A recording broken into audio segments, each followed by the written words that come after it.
အဖေနဲ့တောင်တူတူပဲကျမစားဖို့တောင်မရက်စက်ဘူးလက်ထဲမှာပဲကင်ထားချင်တာဒါပေမဲ့လမ်းလေးရောက်တော့ရွာထဲကလူဆိုးလေးတွေနဲ့တိုးပါလေရောသူတို့ကဦးလေးလက်ရဲ့နောက်လိုက်တွေလေအငြင်းနဲ့ရွာထဲကကလေးတွေကိုလိုက်နောက်ဆက်နေကြကျမတဲ့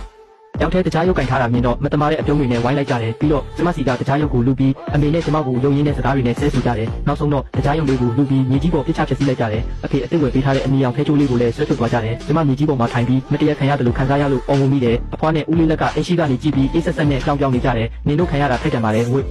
လေလာပဲအရင်ကတည်းကနင်တို့ကိုရောင်းစားပြလိုက်ရမှာလို့အော်ပြောနေကြတယ်သူတို့ကတကယ်ပဲရုံမှလုံးနဲ့ကျမတို့သားအမိကိုပြည်တစားအိမ်မှာတွားရောက်မှုစူးစမ်းခဲ့ကြတာဒါပေမဲ့အမေကကလေးရှိဘူးပြီးအသက်ငယ်တော့လို့သူတို့ကမယူခဲ့ကြဘူးအဖေစီကိုဝေစင်တုံးဆဲနှစ်ပြားနဲ့ရောင်းစားခဲ့ကြတာကျမကဘာမှမသိတဲ့ကလေးလို့သူတို့ထင်နေကြတာတကယ်တော့အိမ်ထဲမှာသူတို့တိတ်တိတ်လေးတိုင်ပင်နေတာတွေကျမအကုန်ကြားခဲ့တယ်သူတို့ကအဖေကကျမတို့ကိုရိုက်နဲ့ရှင်းထုတ်ပြလိုက်မယ်လို့မျှော်လင့်နေကြတာဒါပေမဲ့သူတို့ထင်တယ်လို့ဖြစ်မလားပဲအဖေကကျမတို့ကိုရတနာတစ်ခုလိုတံမိုးထားပြီးကာကွယ်ပေးနေတယ်ကျမမျက်ရည်တုပ်ပြီးအိမ်ကိုပြန်ပြေးလာခဲ့တယ်ဒါပေမဲ့အဖေဝယ်ပေးထားတဲ့တကြားရုံနဲ့ဖဲချိုးလေးဆုံးရှုံးသွားလို့အဖေကိုအားနာပြီးအိမ်ထဲမှာဝင်ရဲပဲတကားဝမ်းမှာပဲရက်နေနေတယ်အဖေစိတ်ဆိုးမှကိုအရန်ကြောက်နေတာအဲ့ဒီအချိန်မှာပဲအဖေမဲလိုက်ရကပြန်လာပြီးကျမရဲ့ဆုပ်ပြတ်နေတဲ့ပုံစံကိုမြင်တော့ချက်ချင်းစိုးရိမ်သွားတယ်လက်ထဲကပစ္စည်းတွေကိုချပြီးကျမစီပြေးလာတယ်ဘသူနဲ့ကိုလှုပ်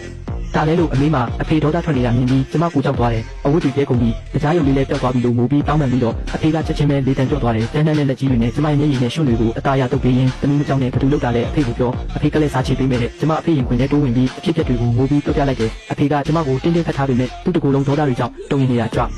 အမခံစားလို့ရတယ်အဖေကကျမကိုအိမ်ထဲပြန်ခေါ်လာပြီးအမေလက်ထဲအပ်လိုက်တယ်အမေကလည်းကျမတန်ရာတွေကိုမြင်ပြီးငိုယိုပြီးစိတ်လူပြီးတယ်အဖေကတော့ခြံထဲကပစိန်ကိုတွားယူပြီးအပြင်ထွက်ဖို့လုပ်တယ်အမေကပြီးတော့အဖေကအသက်ကိုပြင်းပြင်းရှူပြီးဒေါသကိုထိန်းလိုက်တယ်ပစိန်ကိုချပြီးအိမ်တကားပိတ်တဲ့တုတ်တုတ်ကြီးကိုယူပြီးထွက်သွားတယ်အဲ့ဒီညမှာပဲရွာထဲမှာစူညံကွက်လောရိုက်သွားတာပဲအဖေကကျမကိုရိုက်တဲ့ကလေးတွေရဲ့အိမ်တိုင်းကိုတွားပြီးသူတို့အဖေတွေကိုအဲ့ဒီတုံနဲ့ပညာပေးတော့တာပဲကလေးတွေကိုမဆုံးမရင်အဖေတွေမှာတာဝန်ရှိတယ်မင်းတို့မဆုံးမရင်ငါကပဲအဖေရာကနေဆုံးမပေးမယ်နောက်တစ်ခါဆိုခြေထောက်ကိုရိုက်ချိုးပြစ်မယ်လို့ချင်းချောက်တယ်ရွာသားတွေကအဖေကိုမရှင်းနိုင်ကြဘူးအဖေကခြေထောက်တစ်ခါမကောင်းပေမဲ့အရန်တန်မာပြီးနှင်းညံတယ်လူတွေကိုယုံတွေကိုလိုက်တယ်လို့လိုက်ရိုက်တာပြီးတော့ချမ်းမီသားစုအိမ်ကိုတွားပြီးတကားကိုကန့်ဖွင့်လိုက်တယ်ဦးလေးလက်ကိုလည်းတော်ဝါကြီးပညာပေးလိုက်တယ်မင်းတို့ပဲဒီသားမှုကိုငါစီရောက်ခဲ့တာလေစာချုပ်လည်းရှိတယ်အခုသူတို့ကငါမိန်းမနဲ့သမီးပဲနောက်တစ်ခါသူတို့အကြောင်းကြွယ်ရမှာအတင်းပြောတာကြားရင်တော့ညဘက်လမ်းလျှောက်တာသတိထားလိုက်လို့အော်ပြောတယ်ဘေးတော်ဝင်ချင်းကချောင်းကြည့်နေတဲ့လူတွေကိုလည်းပြောပြရှိရင်ရှေ့မှာလာပြောကြရမှာအတင်းပြောရင်တော့ငါအကြောင်းသိကြရမယ်လို့နှိမ်ဟောက်လိုက်တယ်ရွာသားတွေလည်းကြောက်လန့်ပြီးဘာမှမပြောရကြတော့ဘူးအဖေအိမ်ပြန်ရောက်တော့ကျမတခါကြားကချောင်းကြည့်နေတာကိုမြင်ပြီးချက်ချင်းအကြည့်တွေနူးညံ့သွားတယ်သမီးအိမ်ထဲဝင်ရအောင်ဆိုပြီးကျမကောင်းကိုပို့ပေးတယ်အဖေနဲ့တူရှ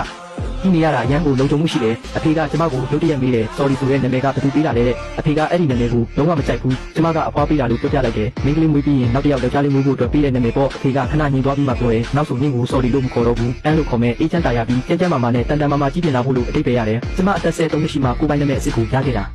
စိတ်ထဲကနေအဲ့ဒီနာမည်လေးကိုယူပြီးပြုံးနေမိတယ်အမေကြီးပြေးသွားပြီးကျမမှာနာမည်တရပြီးအဖေပေးတာလို့ဝမ်းတာအားရပြောပြတော့အမေလည်းမျက်ရည်တွေဝဲပြီးဝမ်းတာနေရှာတယ်အဖေကတော့ကျမတို့သားအမိကိုကြည့်ပြီးတစ်ကမ္ဘာလုံးမှာတန်ဖိုးရှိဆုံးရတနာကိုပိုင်ဆိုင်ထားရတယ်လို့မျိုးညှဉ်းနှိုးတန်ဖိုးထားတဲ့အကြည့်တွေနဲ့ကြည့်နေတော့တယ်